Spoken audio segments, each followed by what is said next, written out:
ரொம்ப வருத்தமான விஷயம்.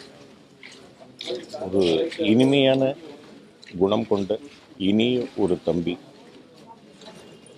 ஆரம்ப காலத்திலிருந்து அவர் உடலை கட்டுக்கோப்பாக வைத்திருந்து அந்த ரோபோ மாதிரி டான்ஸ் பண்ணும்போதெல்லாம் பார்த்திருக்கிறேன், ரசித்திருக்கிறேன். ஆரம்ப காலத்திலிருந்து அவரோடு நல்ல பழக்கம். அண்ணன் அப்படின்ற வார்த்தைக்கு மறு வார்த்தை பேச மாட்டாப்புல. பொண்ணு குழந்தை அவருடைய மகள் பெரிய மனித ஆனப்போ அதுக்கெல்லாம் கூட என்னை கூப்பிட்டுருந்தார். ரொம்ப தங்கமான குணம் குடைத்தவர், குணமுடையவர் அவர். உடம்பு சரியில்லாமல் போச்சு. அதுக்கப்புறமா நாங்கள் எல்லோரும் கோவா போயிருந்தோம். அப்போது ரொம்ப மெலிஞ்சு தான் காணப்பட்டார். அப்பா அவருடைய மனைவியை மகள் கூடவே இருந்து அவருக்கு எல்லாம் பண்ணி கொடுத்து பணிவிடை பண்ணி பார்த்து கொண்டார்கள்.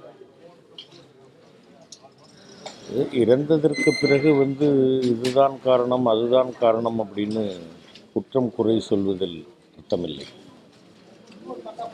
அவருடைய நேரம் இந்த பூமியில் வாழ்வதற்கு அவருக்கு விதிக்கப்பட்டிருந்த நேரம் முடிந்திருக்கிறது. அவர் இந்த பிறப்பு போதும் என்று இறைவன் முடிவெடுத்திருக்கிறார். அவருடைய ஆன்மா பிரிந்திருக்கிறது. அவருடைய குடும்பத்தாருக்கு என்னுடைய ஆழ்ந்த இரங்கல்கள். அவருடைய ஆன்மா சாந்தி அடையட்டும். எல்லாம் வல்ல இறைவனுடைய திருவடி நிழலில் அவரது ஆன்மா நிலைப்பாரட்டும் அப்படின்னு வேண்டிக்கிறது தவிர வேறு வழி இல்லை. நல்ல ஒரு தம்பியை இழந்திருக்கிறோம். திரையுலகம் ஒரு திறமையான ஒரு நடிகரை இழந்திருக்கிறது. வேற ஒன்றும் சொல்றதுக்கு வெளியே வருது. நாங்கள் யோசித்தோம். அந்த அளவுக்கு எங்களுக்கு ஒரு இறுக்கமான சூழ்நிலை. கடைசியாக எங்களோட சின்னத்திரை எலெக்ஷனுக்கெலாம் அவர் நாங்கள் ஜெயிச்ச அப்புறம் அவர் ஜெயிச்ச மாதிரி நின்று எங்களுக்கெல்லாம் கட்டி பிடிச்சி முத்தம் கொடுத்து கொண்டாடினார். எங்கள் சங்கம் சார்பாக நாங்கள் இந்த மாதிரி ஒரு விஷயத்தில் அவருக்காக கலந்துக்க போது எங்களுக்கு ரொம்ப வருத்தம் அளிக்குது. ஆண்டவரை வேண்டிக்கிறோம். இதை தாங்கிக்கிற சக்தி அந்த குடும்பத்துக்கு ஆண்டவர் தான் கொடுக்கணும். ஸோ ரோபோ சங்கர் ஒரு 20 வருட கால நண்பர். நாங்கள் முதல்ல ஈவெண்ட் பண்ணும்போது அவர் அப்போது சின்னத்திரை வெள்ளித்திரைக்கெலாம் வரல. உடம்புல இந்த வெள்ளியில் ஒரு மெர்க்குரி மாதிரி பூசிக்கிட்டு அது நம்மளாம் கையில் தொட்டாலே அப்படியே எரியும்.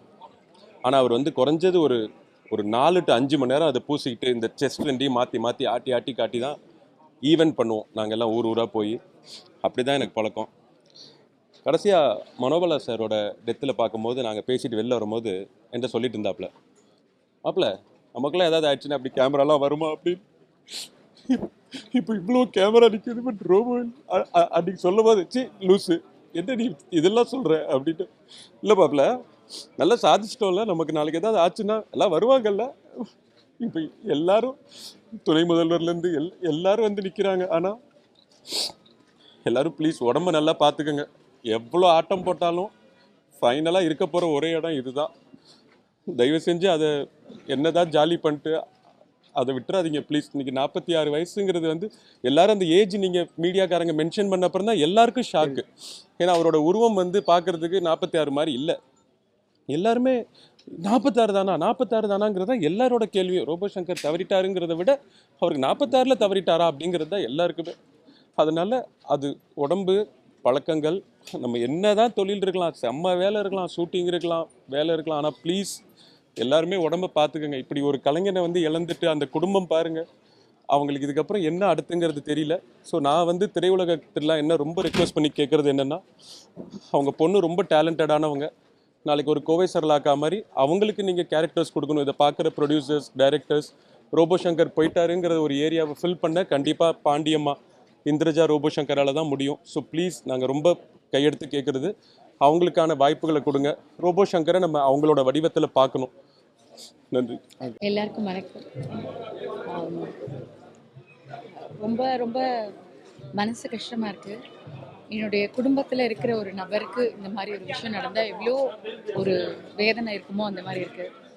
நானும் ரோபோசங்கர் சாரும் நிறைய இடங்களில் மீட் பண்ணியிருக்கோம், பார்த்துருக்கோம். ஆனால் 2 பேரும் சேர்ந்து நடித்து 2 படம், நம்ம அஜித் சாரோட விஸ்வாசம் படத்தில் அவருக்கு ஜோடியாக நடித்தேன். அதுக்கப்புறம் இன்னொரு வெளிவராத படம், அதுக்கு நான் அவருக்கு ஜோடியாக நடித்தேன்.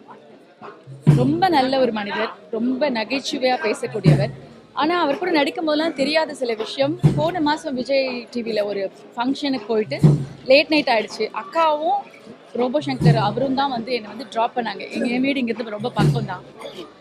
அப்போ வந்து நான் கேட்டேன், சார் கமல் சார் கூட நீங்கள் எந்த படமும் நடிச்சது இல்லையே, ஆனால் அவர் உங்களுக்கு முத்தம் கொடுக்குற மாதிரி ஒரு ஃபோட்டோ நான் பார்த்தேன் சார், இது மாதிரி கமல் சார் யாருக்குமே கொடுத்தது இல்லையேன்னு கேட்கும்போது தான் அவரோட ஆழ் மனசுலேருந்து அவ்வளோ விஷயம் சொன்னார். கமல் சாரோட எவ்வளோ தீவிரமான ஒரு ரசிகர், வெறியர் அப்படிங்கிறத சொன்னார்.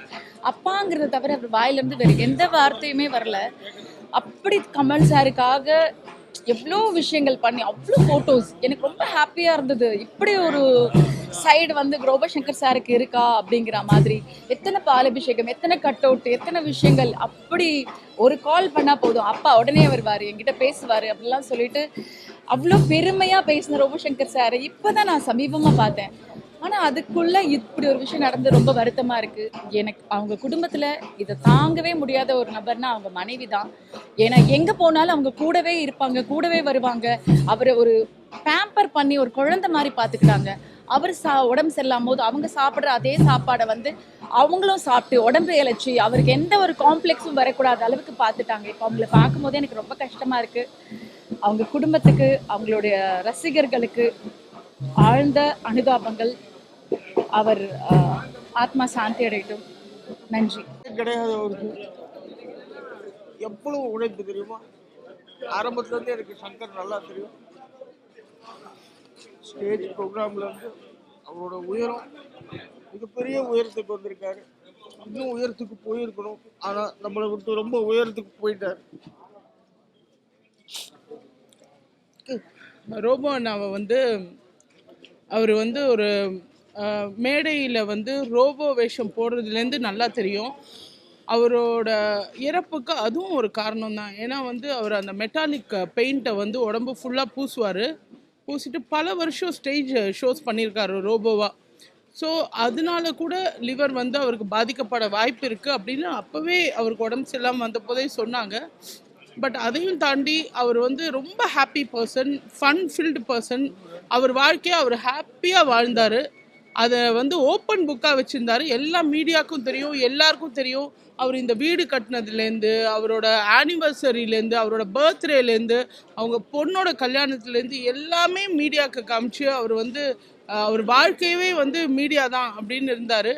அவருக்கு ஒரே ஒரு பெரிய ஆசை இருந்தது, ஹீரோவாக கூட நடிச்சிட்டாரு. ஆனால் வந்து கமல் சாரோட நடிக்கணும் அப்படின்றது அவரோட பெரிய ஆசை. ரீசெண்டாக பேசும்போது கூட அவர் வந்து அதை தான் சொன்னார், எனக்கு ஒரு ஃப்ரேம்லையாவது அவரோட நின்னணுன்றதா அந்த பெரிய ஆசை இருந்தது. ஆனால் வந்து அது நடக்காமல் போயிடுச்சுன்றது தான் எனக்கு ரொம்ப வருத்தமே. ஏன்னா வந்து இது ஒரு வயசே இல்லை அவர் போகிறதுக்கு. ஆனால் வந்து அவர் ஒரு சந்தோஷமாக அவரை வந்து ரொம்ப ஹாப்பியாக பார்த்துக்கிட்டாங்க பிரியங்கா, அவரோட ஒய்ஃபு. அந்த மாதிரி ஒரு ஒய்ஃப் வந்து கிடைக்கிறது பெரிய வரம்னே சொல்லலாம். ஏன்னா ஒரு குழந்தை மாதிரி அவரை பார்த்துக்கிட்டாங்க. அவர் என்ன பண்ணாலும் அவரை எப்படியோ காப்பாற்றி எல்லாம் கொண்டு வந்து நல்லா கொண்டு வந்து அவர் ரொம்ப வெயிட் லாஸ் ஆனப்போ கூட ஜிம்முக்கெல்லாம் போய் நல்லா ஒர்க் அவுட் பண்ணி ஃபோட்டோ ஷூட்டெல்லாம் எடுத்து நல்லா வந்தார். ஆனால் வந்து அந்த ஒரு பழக்கம் விட்டால் கூட அது வந்து என்ன சொல்கிறது, கொல்லுன்றது தான். ஸோ அவர் வந்து ஒரு ராஜா வாழ்க்கை வாழ்ந்தார். ராஜா மாதிரி அனுப்பி வைக்கணும், அவ்வளோதான். அண்டு அவரோட ஆசை வந்து அட்லீஸ்ட் இந்திரஜா மூலமாவது நிறைவேறணும் அப்படின்னு நான் உண்மையாக வேண்டி கேட்டுக்கிறேன். அண்ட் அவரெல்லாம் எங்கேயுமே போக மாட்டார். அவரெல்லாம் கலைத்துறையை விட்டு எங்கேயும் போக மாட்டார். கூடிய சீக்கிரமே கலைத்துறையில் பிறப்பார் அப்படி தான் நான் நம்புகிறேன். ரோபோசங்கர் அண்ணா இழந்து வாடுற அவங்க குடும்பத்துக்கும் அவங்களோட ரசிகர்களுக்கும் எல்லாருக்கும், முக்கியமாக மேடை கலைஞர்கள் எல்லாருக்குமே வந்து ஹெல்த்தை பார்த்துக்கோங்க. எல்லா ஆர்டிஸ்ட்டும் சரி, எல்லாருமே சரி, ஹெல்த் ரொம்ப முக்கியம். ஏன்னா நம்ம இல்லாமல் நம்ம குடும்பம் ரொம்ப வருத்தப்படும். அதனால் அந்த ஒரு பெரிய தப்பை மட்டும் நம்ம பண்ணக்கூடாது. அதுதான். நன்றி, வணக்கம். அவருடைய ஆத்மா சாந்தி அடைய எல்லாரும் வேண்டிக்கு. வந்து சினிமா மாற்றணும்னா அது மதுவின் அடிப்படையில் தான் வந்திருக்குன்றது உண்டு. இது ரோபோ சங்கருக்கு முன்னாடி என்னென்னா அவர் ரோபோவாக இருக்கும்போது இந்த ஸ்டீல் பெயிண்ட்லாம் போட்டு ஸ்டேஜில் நிறையா வந்து உடம்பு ஃபுல்லாக ஸ்டீல் பெயிண்ட்டை பூசிட்டு அதை ஷோலாம் பண்ணுவார். அதுக்கப்புறம் இப்போ அவங்க மனைவி இருக்காங்களே, அவங்க 2 பேரும் சென்னையில் வந்ததுக்கப்புறம் டெய்லி கெரசின் போட்டு உடம்புல இருக்கிற பூரா துடைக்கணும். ஒரு ஷோ போயிட்டு வந்து ஒரு ஷோவில் நடித்தா 300 ரூபா. அந்த துடைச்சதில் இந்த ஸ்கின்னில் இருக்கிற எண்ணமெல்லாம் போய் ஆல்ரெடி அவருடைய இளமையிலே அவருக்கு ஒரு ஜாண்டிஸ் இருந்தது. ஸோ அது அப்படியே கண்டினியூ பண்ண வயசு கூட நம்ம அதுக்கு தகுந்த மாதிரி பண்ணியிருக்கணும். உடம்பை பற்றி யாராவது கவலைப்பட்டா தானே. அதனால் மரணத்தில் இருக்கிற செய்தி என்னென்னா, இந்த மாதிரி ஏதாவது கெமிக்கல் பேஸில் இருக்கவங்களும் சரி, மற்ற எல்லோரும் சரி, உடம்பை வந்து பத்திரமா பார்த்துக்க வேண்டியது ரொம்ப அவசியம். இல்லைன்னா 46 வயசுன்றது மரணம் அடைகிற வயசு இல்லை. இதை தவிர வேறு நாங்கள் என்ன சொல்ல போகிறோம். உங்கள் குடும்பத்தார் அனைவருக்கும் என்னுடைய ஆழ்ந்த இரங்கலை தெரிவிச்சுக்கிறேன். நன்றி, வணக்கம்.